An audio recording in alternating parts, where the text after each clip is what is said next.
Halo teman-teman, Etana is here. Are you okay or nah? Hayo, apakah kalian tidurnya cukup hari ini? Apakah kalian tidurnya enggak kepagian? Tidurnya malam hari dan bangun pagi hari, bukan sebaliknya? Nah, sebenarnya teman-teman, Etana itu selain suka psikologi, Etana juga tertarik sama pembahasan tentang neuroscience. Karena menurut Etana, keduanya itu interconnected atau saling berhubungan. Mungkin kalau misalnya ada kesempatan, Etana mau bahas topik neuroscience yang lain ya. Cuma itu nanti, oke? Okay? Nah, Etana buat video ini khusus banget nih bagi para makhluk malam yang suka begadang. Sebenarnya I'm not going to lie, kadang aku juga suka begadang sih. Jadi ya ini mungkin aku persembahkan untuk diri sendiri dan kalian untuk bersama. Ya, di dalam pembahasan Etana kali ini, Etana mengutip atau sebenarnya semacam ringkasan dari video yang pernah aku tonton, dan itu dari TED Talk. Ada dua pembicara yang aku kutip atau aku jadikan materi ya. Yang pertama itu pembicaranya adalah Russell Foster. Beliau adalah ahli saraf sirkadian, yaitu mereka yang mempelajari siklus tidur otak. Di dalam videonya beliau bertanya, apa yang kita ketahui tentang tidur? Oke. Ini aku pindah dulu karakternya. Oke. Sebenarnya teman-teman, ada banyak gagasan yang berbeda tentang mengapa kita tidur. Kalian pernah gak sih terlintas di benak kita, kenapa sih kita manusia diciptakan untuk tidur? Atau jangankan manusia, makhluk lain pun juga tidur kali ya, selain hewan. Who knows kalau tumbuhan juga tidur? Ya, tapi kita kenapa ya manusia diciptakan buat tidur? Beliau menguraikan ada 3 kemungkinan. Yang pertama adalah semacam ide restorasi, dan ini agak intuitif. Wait a second, this is the second time pesawat lewat. You know what, honestly guys, ini aku tuh ngerekam yang kedua kali ya, karena aku kurang suka sama rekaman yang pertama. Terus ini lewat lagi pesawat. Ya sudahlah, mari kita lanjut.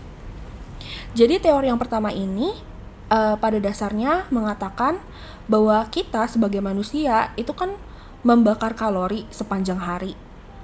Oleh karena itu, kemudian kita pulihkan, kita ganti, dan kita bangun kembali di malam hari, yaitu dengan tidur. Untuk menambah penjelasan tentang teori ini, menurut teori ini, tidur itu sangat penting untuk merevitalisasi dan memulihkan proses fisiologis yang menjaga tubuh dan pikiran tetap sehat. Dan biar kita badannya bisa berfungsi dengan baik.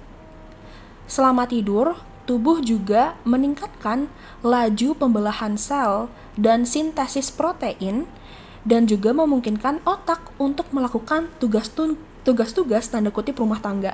Nah, ini yang menarik bagi Etana. Tuhan itu luar biasa menciptakan tubuh kita, dan gimana caranya tubuh kita tuh punya sistemnya sendiri gitu. Nah, di sini disebut sebagai tugas rumah tangga. Maksudnya apa? Dalam jurnal Science edisi Oktober 2013, para peneliti menerbitkan hasil penelitian yang menunjukkan bahwa otak memanfaatkan tidur untuk membuang racun atau limbah. Jadi kayak semacam badan kita itu melakukan detox gitu. Dan menurut Dr. Mike Negard mengatakan bahwa sumber daya otak yang terbatas memaksa kita untuk memilih antara 2 keadaan fungsional yang berbeda. Apakah kita terjaga atau waspada, maksudnya dalam keadaan bangun ya, sadar, atau untuk tertidur dan melakukan tugas pembersihan. Jadi sebenarnya teman-teman, we cannot stay awake and wish that our brain melakukan tugasnya, yaitu tadi bersih-bersih ya. What's up with today? Kayak ada apa dengan sore hari ini? Banyak sekali pesawat. Pada kemana dah? Oke, lanjut.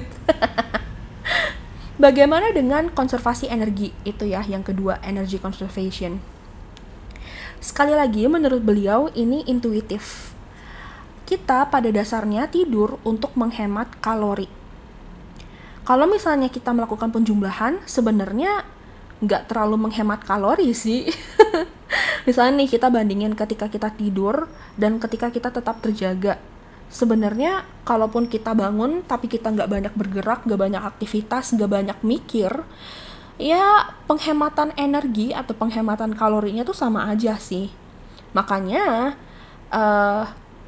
Russell Foster itu kurang yakin dengan ide konservasi energi ini. Terus sebenarnya ada lagi sih tambahan tentang kenapa beliau kurang yakin sama teori yang kedua ini.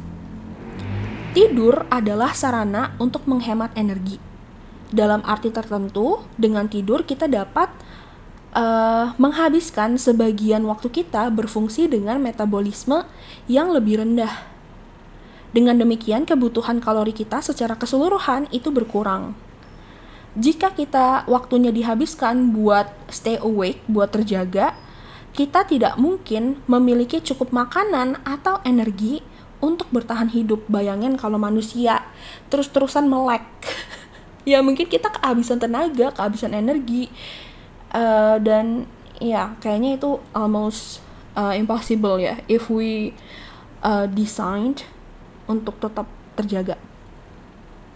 Nah, tidur juga memungkinkan waktu untuk otak membuat glikogen, yaitu simpanan energi yang digunakan sebagai cadangan bahan bakar otak. Sebenarnya tubuh kita guys, itu kayak punya bensin sendiri, tau gak sih? Kayak punya daya energi sendiri. Jadi kalau misalnya habis ya butuh recharge, salah satunya dengan tidur. Meskipun metabolisme melambat selama gelombang tidur lambat. Oh ya, jadi gini, di dalam neuroscience itu guys, ada yang namanya slow wave sleep, sama satunya lagi tuh ada namanya REM, yaitu rapid eye movement. Jadi kayak kalau kita tidur kan sebenarnya mata kita gerak-gerak tuh ya guys ya. Nah itu ada tuh gerakan mata yang cepat. Jadi menurut teori yang kedua ini kurang tepat kalau misalnya kita itu bisa menyebut tidur untuk menyimpan atau mengconserve energi. Makanya ada kan ya dari kita yang bangun tidur kok malah capek, bangun tidur kok langsung lapar. Nah itu bisa jadi karena kita tidur pun pakai energi, kita tuh tidur aja bakar kalori gitu. Nah ini yang terakhir, ide ketiga. Baru Russell Foster tertarik sama ide yang ini, yaitu pemrosesan otak dan konsolidasi memori. Waduh, itu istilah yang agak asing ya. Nggak apa-apa, ini Etana jelasin. Yang kita tahu adalah setelah kita mencoba mempelajari suatu tugas dan kita misalnya adalah seorang individu yang kurang tidur, kemampuan untuk mempelajari tugas itu akan jauh lebih sulit dan bahkan hancur, sia-sia ya kalau kita kurang tidur. Jadi, konsolidasi tidur dan memori itu sangat penting bagi tubuh kita, bagi kita sendiri untuk berfungsi sehari-hari. Namun, ini bukan sekedar tentang meletakkan memori dan mengingatnya kembali. Yang ternyata sangat menarik adalah kemampuan kita untuk menemukan solusi baru dari sebuah masalah kompleks yang amat sangat. Dan kalau kita tidur, kemampuan untuk menemukan solusi itu meningkat. By the way, please remember, ini tidur malam ya teman-teman. Bukan tidur siang, bukan tidur pagi, bukan tidur sore, tidur malam. Bahkan diperkirakan kita mengalami keuntungan 3 kali lipat kalau kita tidurnya teratur di malam hari. Tidur di malam hari juga meningkatkan kreativitas kita. Dan yang terjadi adalah di dalam otak ada namanya koneksi saraf yang penting, yaitu koneksi sinaptik. Koneksi ini dapat dihubungkan dan diperkuat kalau kita tidur. Sedangkan kalau kita kurang tidur, maka koneksi ini melemah sehingga memori yang ada di dalam otak kita itu cenderung memudar dan dianggap sama otak tuh nggak penting.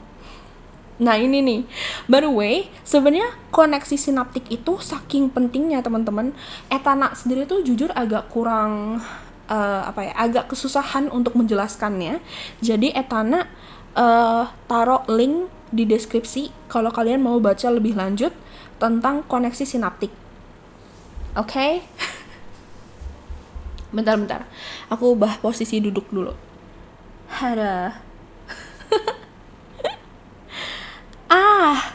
Ini yang masih lanjutan ya teman-teman. Untuk menambahkan penjelasan tentang pemrosesan otak dan konsolidasi memori, ada penelitian yang menunjukkan bahwa tidur itu membantu pembelajaran dan menjaga memori dengan 2 cara yang berbeda. Yang pertama, orang yang kurang tidur tidak dapat memusatkan perhatian secara optimal dan karena itu tidak bisa belajar secara efisien. Sebenarnya ini bukan cuma belajar, bukan cuma mengingat, tapi juga misalnya kalau kita kerja, atau kita nugas atau ngelakuin sebuah aktivitas deh. Kedua, tidur itu sendiri berperan dalam konsolidasi ingatan yang penting untuk mempelajari informasi baru. Cakep. Nah, teman-teman, moving on. Meskipun sebenarnya mekanisme yang disebutin tadi itu tidak diketahui dengan tepat, karena ya namanya juga masih dipelajarin ya sama ilmuwan, belajar dan memori itu sering dijelaskan dalam 3 fungsi. Yang pertama, ada namanya akusisi, mengacu pada pengenalan informasi yang baru ke dalam otak. Yang kedua, ada namanya konsolidasi, yaitu mewakili proses di mana memori itu menjadi lebih stabil. Dan ada yang namanya recall, atau mengingat kembali bahasa Indonesianya ya. Mengacu pada kemampuan untuk mengakses informasi, baik secara sadar maupun tidak, setelah informasi itu disimpan. Nah, ini ada hubungannya sama tidur, ya. Tuh, ada tahapan tidur dan jenis memori. Jadi, guys, ini luar biasa banget. Jenis kita tidur itu bisa mempengaruhi memori apa yang kita simpan. Nah, ada penelitian yang punya hipotesis bahwa tidur dengan gelombang lambat atau sebutannya adalah slow wave sleep atau tidur yang nyenyak dan restoratif itu memainkan peran penting dalam memori deklaratif, yaitu pengetahuan tentang informasi berbasis fakta atau tentang apa yang kita ketahui. Lalu ada juga penelitian tentang tidur REM yang rapid eye movement, gerakan mata yang cepat ya. Dan ini punya peran penting dalam memori prosedural, yaitu kita bisa mengingat bagaimana caranya melakukan sesuatu. Keren ya? You know what? I'm really excited. Kayak bener-bener semangat gitu kalau belajar hal kayak gini. Tapi kalau tugas kuliah sendiri tidak. Oke, lanjut. Nah, ini pentingnya tidur. Berapa? Ini maaf ya kalau ini agak gimana gitu, bentar. Nah, dari tadi kayak kurang digeser ternyata. Pentingnya tidur. Sebenarnya Etana kurang suka sedih sih, atau kayak kurang srek gitu. Aku ngomongin hal kayak gini, tapi aku sendiri yang punya pola tidur yang sebenarnya juga kurang bagus. Bayangin nih guys, udah tahu ilmunya, udah tahu caranya gitu, tapi nggak dipraktekin, ya masih ngeyel, nggak ngelakuin apa yang udah disarankan. Kalau misalnya teman-teman juga kayak gitu, tos, we are a clown. Ya, ini aku lanjut ke video yang kedua, video TED Talk yang kedua. Nama pembicaranya adalah Matt Walker. Matt Walker. He is a brain scientist trying to understand why we sleep. Dan yang aku perhatikan ya teman-teman, rata-rata neuroscientist itu atau brain scientist suka banget sama topik yang berhubungan tentang tidur atau mimpi. Kalau nggak kedua itu pasti ada hubungannya sama memori. Dimana mereka itu amazing sih. Oke. Jadi Matt Walker baru-baru ini sama tim risetnya menemukan bahwa kita itu perlu tidur sebelum belajar untuk benar-benar mempersiapkan otak kita. Otak itu teman-teman, bayangin kayak spons kering yang siap menyerap informasi baru. Dan kalau kita nggak tidur, sirkuit memori yang di otak kita pada dasarnya akan tergenang tanda kutip air. Tergenang banyak informasi yang begitu banyaknya. Dan gara-gara sponsnya ini udah basah, kalaupun dibasahin juga nggak bakalan nyerap hal yang baru kan. Jadi memori baru susah buat masuk atau kesimpan. Untuk membuktikannya, tim risetnya melakukan penelitian dan ada 2 kelompok eksperimen. Ada namanya kelompok tidur dan kelompok kurang tidur. Apa yang mereka temukan adalah defisit 40% yang cukup signifikan dalam kemampuan otak untuk membuat ingatan baru tanpa tidur. Dan kalau mau dibandingin ya, ini adalah contoh orang yang kalau misalnya disuruh mengikuti ujian, tim yang gagal dan tim yang sukses. Tim yang gagal adalah mereka yang benar-benar kurang tidur, dan tim yang sukses adalah mereka yang cukup tidur. Gitu. Matt Walker juga menambahkan, ada struktur yang berada di sisi kiri dan kanan otak, yaitu hippocampus. Nah, kita bisa membayangkan hippocampus itu hampir seperti kotak masuk informasi di otak kita. Sangat bagus dalam menerima file memori baru lalu menyimpannya. Tapi mereka yang tidak cukup tidur telah mematikan kotak masuk memori itu, atau ibaratnya hippocampusnya jadi nggak berfungsi secara optimal. Dan setiap ada memori yang masuk itu akan terpental, ya, bounce back, akan nggak bisa masuk gitu, ditolak sama otak teman-teman. Itu kalau kita nggak tidur tuh. Pantesan aja ya kita suka lupa, ya nggak sih, sama apa yang kita lakuin kemarin, apa yang kita lakuin minggu lalu, apa yang kita pelajarin atau apa yang kita kerjain gitu ya. Kayak ngeblank kan? Ya itu karena otak tidak menerima memori itu di dalam. Kayak nggak boleh masuk sama hippocampus. Lanjut. Nah, ini nih teman-teman.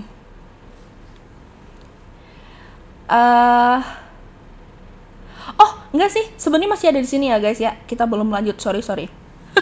Udah lanjut aja.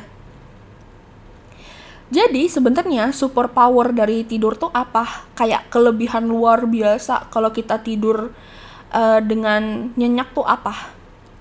Matt Walker menjelaskan bahwa gelombang otak yang besar dan kuat itu terjadi selama tahap tidur yang terdalam. Jadi kalau kita deep sleep, itu ada aktivitas elektrik yang spektakuler di dalam otak. Dan ini sebutannya adalah sleep spindles. Dan kalau misalnya kita punya gelombang yang kayak gini, maka kemungkinan besar ingatan yang ada di jangka pendek akan dimasukkan sama otak ke ingatan jangka panjang. Dan melindungi memori itu. Ini sebenarnya ada deh, kayaknya aku pernah membahas tentang memori juga ya teman-teman. Jadi otak kita tuh memang dirancang untuk lupa, karena kita nggak mungkin bisa nyimpan semua memori, ya nggak sih? Otak kita tuh akan menyeleksi, memilah, memfilter memori mana nih yang cuma jadi ingatan jangka pendek dan mana yang akan disimpan selamanya. Mau sampai puluhan tahun pun akan bisa teringat. Nah itu. Nah kalau misalnya kita nggak tidur, proses itu akan terganggu. Oke. Baru deh kita masuk ke lack of sleep. Bentar. Wait a second.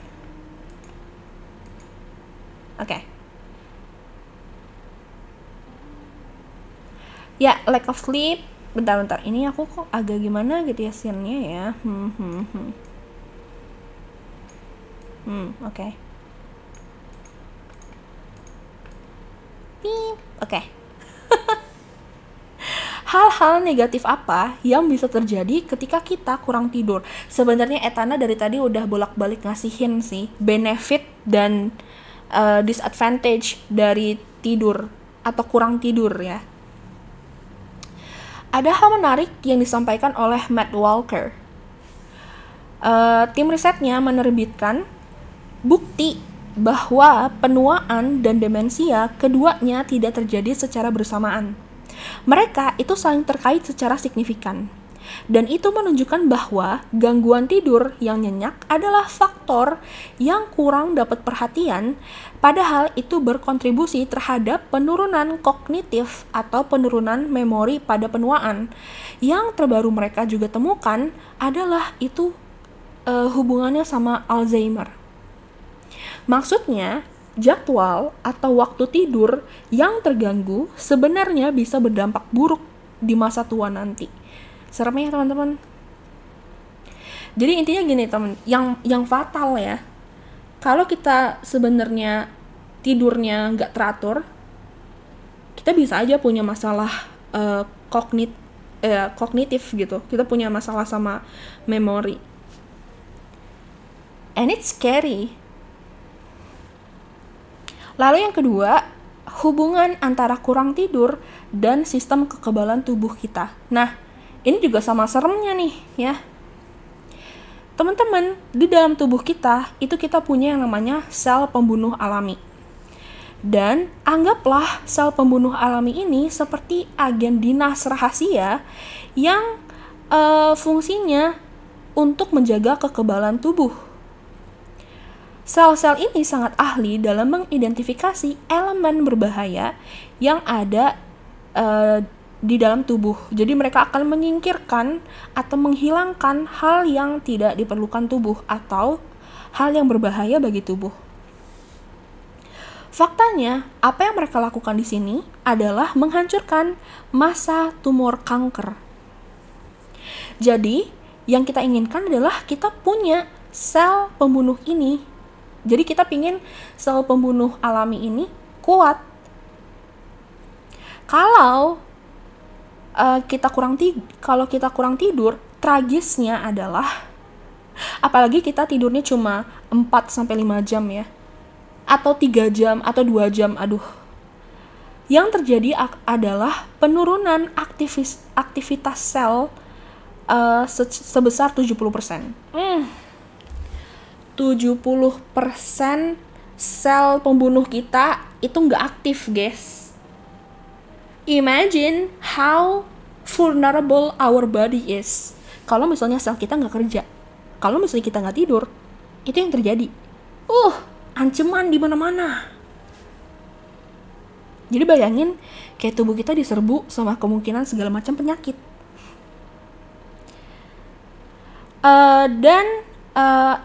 Itu adalah sebuah kondisi defisiensi imun yang memprihatinkan.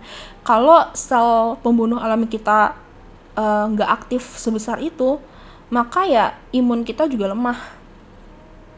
Dan ini ada kebenaran sederhana, teman-teman. Semakin pendek waktu tidur kita, semakin pendek hidup kita. Tidur pendek memprediksikan semua penyebab kematian. Dan ini mengingatkan aku sama almarhum ayah aku sendiri. Jadi beliau itu menderita kanker dan meninggal 2 tahun yang lalu. Dan menurut ibu aku, ayah aku itu punya pola tidur yang sangat buruk sejak beliau SMA sampai beliau tua. Beliau adalah seorang pekerja keras. Dia adalah tipe orang yang gak berhenti kerja sampai tugasnya selesai. Aku sering lihat dia jam 3, jam 4, jam 5 dekat subuh itu masih bangun. Dan beliau itu tidurnya yaitu hanya 4-5 jam, langsung ngantor. Pulang larut malam, lanjut kerja lagi, tidur sebentar, lanjut ngantor lagi. Gitu hidupnya. And honestly, my ex juga kayak gini. Tipe yang kerja bagai kuda, tau gak sih, yang sampai 3 hari nggak tidur. Itu parah sih. Nah, jadi gini. Dokter mengatakan kurang tidur dalam waktu lama itu bisa memicu kanker. Dan itu bisa menyebar dengan cepat dan ditambah mungkin gaya hidup yang tidak sehat. Jadi gini, ketika ayah aku didiagnosa sama kanker, dokternya nebak, bapak suka begadang ya. Dari muda ya suka begadang ya. Jujur, gara-gara pengalaman ini ya teman-teman ya, aku juga jadi sering diingetin sama ibu aku, kalau misalnya aku ketahuan belum tidur jam 1, jam 2, ingat apa yang terjadi sama bapak gitu. Jangan bikin ibu sedih. Nah, aku juga kayak gitu sih, aku ngelihat pasangan aku yang diperbudak oleh kerjaan gitu. Jahat sih omongannya. Tapi ya, sebegitu nganggep penting kerjaan dibandingkan kesehatannya dia sendiri. Dan ini yang bikin aku tersadar sih guys, kalau misalnya kita nggak bisa ngelakuin ini demi orang lain, setidaknya lakuinlah demi diri kita sendiri. Tidurlah demi diri kita sendiri, for the sake of yourself. Next time kalau aku punya pasangan, aku juga bakal ingetin sih. Karena pengalaman ini bener-bener jadi pelajaran buat aku, urusan sama tidur dan kesehatan. Kesehatan tuh mahal teman-teman. Oke, lanjut. Nah, ini yang terakhir, hubungan antara kurang tidur dan makan berlebihan. Ada 2 hormon yang membantu mengatur rasa lapar, yaitu ghrelin dan leptin. Dan ini bisa dipengaruhi saat tidur. Ghrelin merangsang nafsu makan, sementara leptin menurunkan nafsu makan. Kalau tubuh kurang tidur, tingkat ghrelin itu bisa melonjak, sementara tingkat leptin terus turun, menyebabkan peningkatan rasa lapar. Siapa di sini yang jam 1 pagi makan Indomie 2 bungkus? Atau jam 1 pagi bikin nasi goreng? Nge-GoFood. Gue ngaca, ini kayaknya gue sedang self-reflection. Iya guys, seriusan. Semakin kalian terjaga, semakin kalian bakalan cepat lapar. Udah berapa menit sih? Oke, seperti biasa ada ke 30 menit. Nah, ini akhir kata dah. Nggak afdol kalau misalnya nggak dikasih tahu gimana caranya bisa tidur gitu ya. Get better sleep. Tidur jauh lebih enak dan nyenyak. Ini tambahan dari Matt Walker. Kalau misalnya kita kesulitan tidur di malam hari, hindarilah tidur siang. Dan beliau punya 2 saran untuk kita. Yang pertama adalah keteraturan. Tidur pada waktu yang sama, bangun pada waktu yang sama. Tidak peduli apakah itu hari kerja atau akhir pekan. Keteraturan adalah raja dalam siklus tidur yang sehat. Dan itu akan menopang tidur kita serta meningkatkan kuantitas dan kualitas tidur itu sendiri. Yang kedua, jagalah suhu ruangan agar tetap dingin. Tubuh kita itu perlu menurunkan suhu badan dan tujuannya biar kita bisa mulai ngantuk dan menjaga kita tetap tertidur. Itu sih. Nah, beliau menyarankan malah suhu ruangannya 18 Celcius. Tapi gue tahu ada orang yang gak kuat dingin. Pokoknya intinya kalian jangan kegerahan deh ya, bikin adem gitu ruangannya. I don't know why my character is glitching. Nah, ini aku juga ada tambahan dari sleepfoundation.org. Yang pertama, hindarilah cahaya terang atau cahaya biru dari LED. Karena ini bisa menunda pelepasan melatonin yang memicu tidur, meningkatkan kewaspadaan, dan malah cahaya ini bisa mengatur ulang jam internal tubuh atau ritme sirkadian ke jadwal selanjutnya. Jadi makanya ya guys, kata orang jangan main HP sebelum tidur. Jangan megang laptop sebelum tidur.